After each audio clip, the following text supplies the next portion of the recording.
There's a prof at McGill, and he applied 2 years in a row.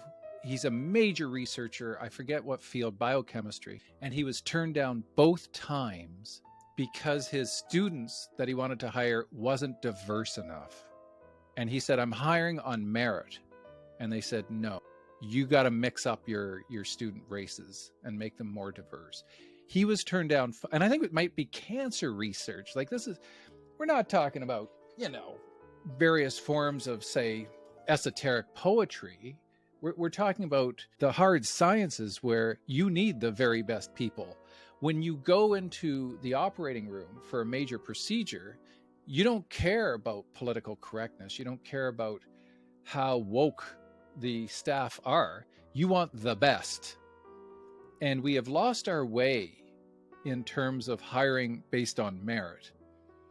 And one of the things I really liked about symphony orchestras now is when they have tryouts, there's a screen and you don't know if it's male or female.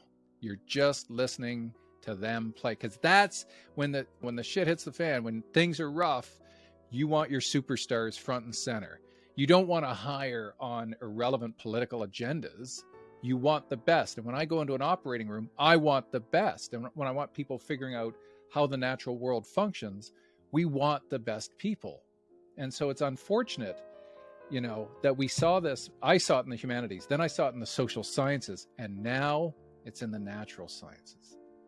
And so what has happened is this insidious, horrible effect has crept into departments, and it's basically ideologically castrated any male who wants to speak up about, hey, should we be doing it? As soon as anybody mentions anything, they are seen as the problem.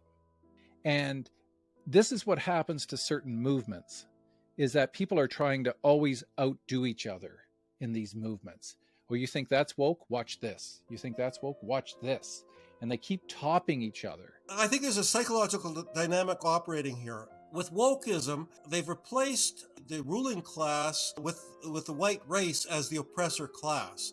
And males, of course, are viewed as being oppressive, patriarchal over women. So white males are doubly oppressors under this way of thinking. I was a moderator of 2 humanist discussion groups for Humanist Canada a couple of years ago. Mm-hmm. And what I noticed is the most woke people, the people who were most active in posting and most vicious in their comments, were white males. Really? And I got to thinking about that. After some observation, because what I think is happening here is in wokeism, we have a belief system where people's worth, moral worth, is based on their status of oppression. And that puts white males in particular in a very vulnerable position.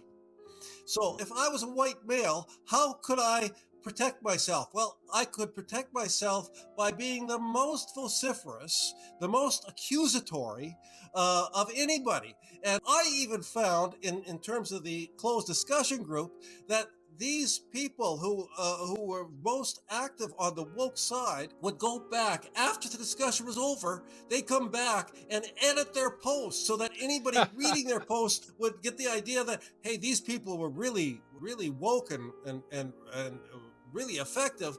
This is after nobody else was paying attention.